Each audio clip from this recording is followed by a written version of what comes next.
Série Eventos Finais. Oi gente, tudo bem? Eu sou Vinícius Mendes, pastor e editor na Casa Publicadora Brasileira e estamos na série Eventos Finais. A cada episódio estudamos um capítulo do livro Eventos Finais. Hoje nós vamos falar sobre o selo de Deus e a marca da besta. No contexto dos eventos finais, haverá dois grupos distintos de pessoas, os seguidores de Deus, que recebem o selo de Deus, e os seguidores dos inimigos de Deus ou do inimigo de Deus, que recebem a marca da besta. Para a gente entender um pouquinho mais esse assunto, estou com dois amigos aqui, pastor Eduardo Rueda, editor, coordenador dos livros de Ellen White aqui na editora, meu amigo, muito bom estar com você aqui. Obrigado. E o pastor André Vasconcelos, editor de livros denominacionais aqui na Casa Publicadora. Gente, vamos conversar um pouquinho? Primeiro, o que é o selo de Deus? Como é que Deus vai distinguir seu povo daqueles que não são seu povo ou que não quererão ser seu povo? Acho que é bom a gente começar definindo aí essa linguagem, né? O que seria um selo no contexto bíblico. Quando a gente vai lá para o Antigo Testamento e também no Novo Testamento, a gente vê um traço cultural muito interessante, né? Que no passado os monarcas, as pessoas de autoridade, tinham ali um selo, um carimbo, né, dos dias de hoje, com o qual eles marcavam aquilo que lhe pertencia e também como um sinal de autoridade. Então, ou seja, era um sinal de propriedade e de autoridade ao mesmo tempo. Então isso aqui dá um indício do que Deus faz conosco por meio do selamento. Então selar seu povo significa que Deus está mostrando que seu povo é obediente a Ele e reconhece a sua autoridade, ok? Isso é selo de Deus, bacana. Mas o que é isso, assim, em termos práticos, assim, dentro da interpretação bíblica? O que será o selo de Deus ou o que já é o selo de Deus? Que pistas vocês podem dar para a gente aí?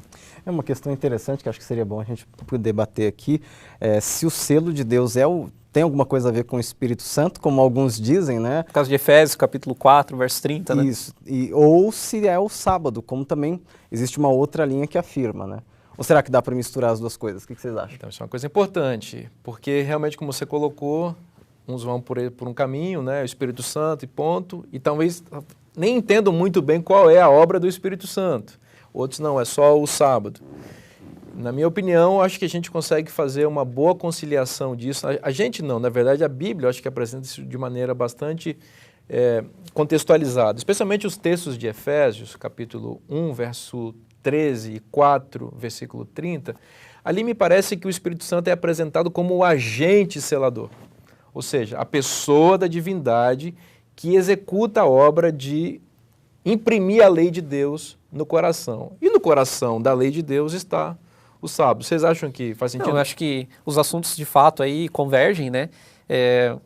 O Espírito Santo como agente selador, né, e a lei de Deus como o selo, especialmente o quarto mandamento, que é o mandamento que traz aí todas as características de um selo, né, e a gente vê isso muito forte, por exemplo, em Ezequiel capítulo 36, versos 26 e 27, que é um contexto da nova aliança, né, assim como o de Jeremias capítulo 31, e ali o Espírito Santo é o agente que sela os estatutos, a lei, né, no coração do povo de Deus no contexto da nova aliança. Existe um texto muito interessante que é em Isaías capítulo 8, versículo 16, que o profeta diz assim, claramente em relação à obra de Deus no ser humano, sela a lei no coração do meu povo. Você tem as duas coisas, né, o selamento e a lei. Aí, com esses textos, esse texto que você mencionou, de Ezequiel 3, 36, 26 e 27, e também Jeremias 31, ali nós encontramos, acho que, o conjunto completo, né? A lei de Deus sendo impressa no coração por meio do Espírito Santo que faz essa obra. E tem até uma questão textual interessante, né? Sim, tem um detalhe linguístico aí bem curioso, né? O mesmo verbo utilizado ali na versão grega do Antigo Testamento, em Isaías 8, versículo 16, é o verbo que Paulo utiliza lá em Efésios e é o verbo que João também prega lá em Apocalipse 7. Então, esses três textos significativos a respeito do selamento utilizam o mesmo verbo e eles têm essa relação com o Espírito Santo e com a lei. E a gente vê isso acontecendo, por exemplo, no Pentecostes, né? Uma ilustração disso, o Espírito sendo derramado e a lei sendo gravada no coração dos discípulos, dos apóstolos, né? Então, inclusive, o Pentecostes era uma celebração da entrega da lei também, porque a festa de Pentecostes acontecia 50 dias depois da saída do povo do Egito. né, 7 semanas, a festa das semanas, como é chamada em hebraico, né? E 50 dias depois do povo ter saído do Egito, Deus apareceu no Sinai e deu as tábuas da lei. É interessante você falar isso, porque o Pentecostes era a festa da renovação da aliança do Sinai, como você mencionou, isso é muito interessante. Então, a cada ano, os judeus celebram ou renovam aquela aliança perpétua que Deus fez com a humanidade no Monte Sinai.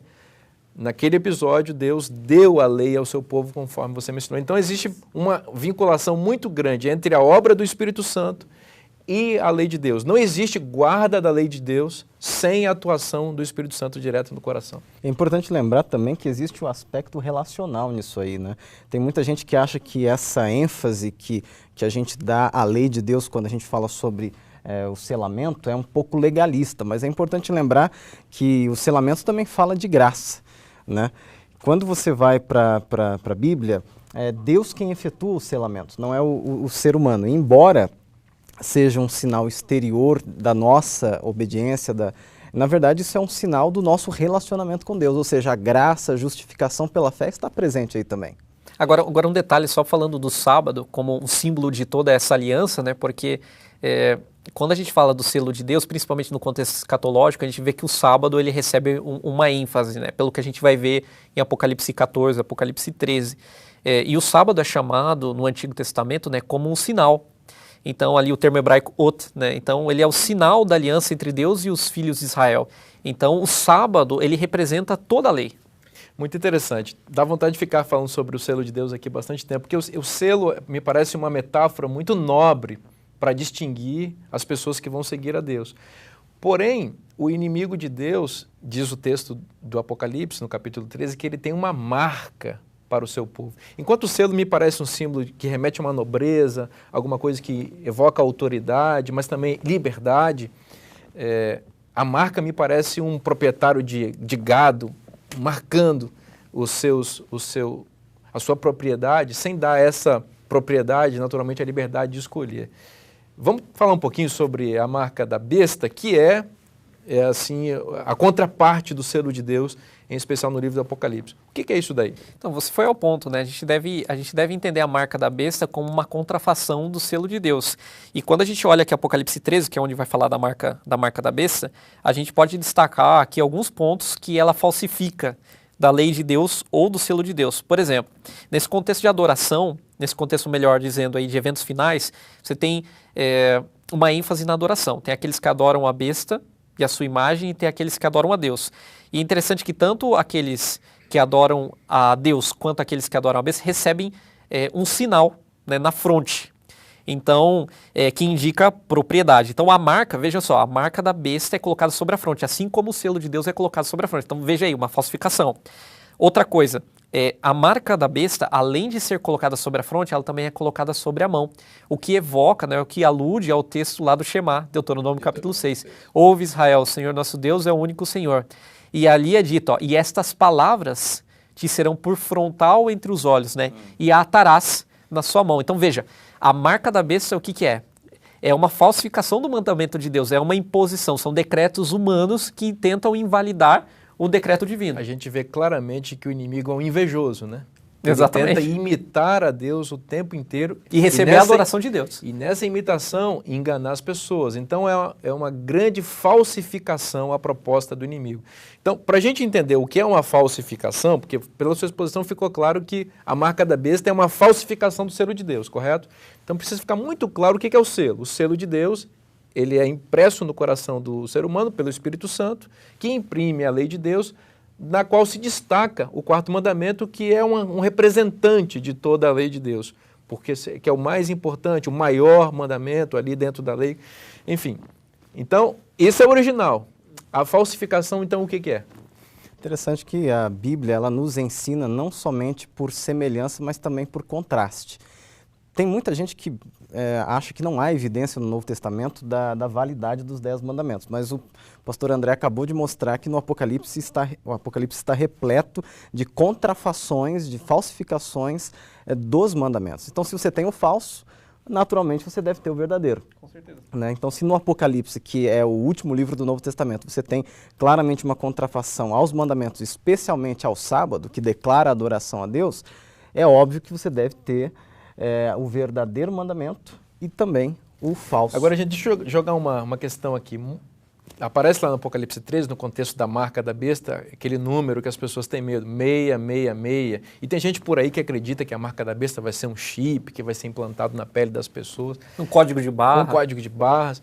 O que é mesmo a marca da besta? Porque a gente falou muito bem aqui sobre o selo de Deus, definimos aí como sábado representando a obra do Espírito Santo no coração de cada um de nós com a lei de Deus, mas e a marca da besta? Esse 666 aí, o que é isso daí? Então isso é muito importante para entender o que é a marca. Aqui a gente tem uma definição do que é a marca, no capítulo 13, verso 17, que diz assim, para que ninguém possa comprar ou vender, senão aquele que tem a marca. Aí ele vai ter um aposto, né? A gente poderia ler dessa forma assim, isto é, o nome da besta ou o número do seu nome. Então, para entender o que é a marca, eu preciso entender o que é o número. Então, como que eu entendo isso daqui? Primeiro, a gente tem que considerar o contexto escriturístico, a matriz bíblica para esse relato de João aqui no Apocalipse. Todo o texto evoca o relato de Daniel capítulo 3. Aqui, se você olhar o capítulo 13, vai ter o quê? Uma imagem que foi construída, né? Que remete lá à estátua de Nabucodonosor, no capítulo 3 de Daniel, né? Tem um decreto de morte, assim como o rei havia feito lá em Daniel capítulo 3, né? Que aqueles que não adorassem aquela imagem deveriam pagar com a própria vida. As medidas da imagem de Daniel 3. As medidas. 60 côvados de altura por 6 de largura. Exatamente. E aí a gente já começa a ver, olha, o número associado com Babilônia. É muito interessante porque a arqueologia... E o que Nabucodonosor queria fazer naquele dia é levar todas as pessoas a transgredir a lei de Deus, especialmente os judeus. E no caso ali, o mandamento e promovendo um decreto, isso é importante. Ele cria um decreto para invalidar uma ordem divina. E era um decreto para que as pessoas deviam se ajoelhar diante de uma imagem. No Apocalipse, essa imagem ela é metafórica a respeito da transgressão também da lei de Deus. Então, para entender o que é marca da besta, André, na linha de raciocínio que a gente estava, a gente tem que sempre pensar que está associado com a transgressão da lei de Deus, que é eterna e não deve ser transgredida. Exatamente. E aqui, como eu ia dizendo da questão do número, né, a gente percebe que o número 666 está associado com Babilônia.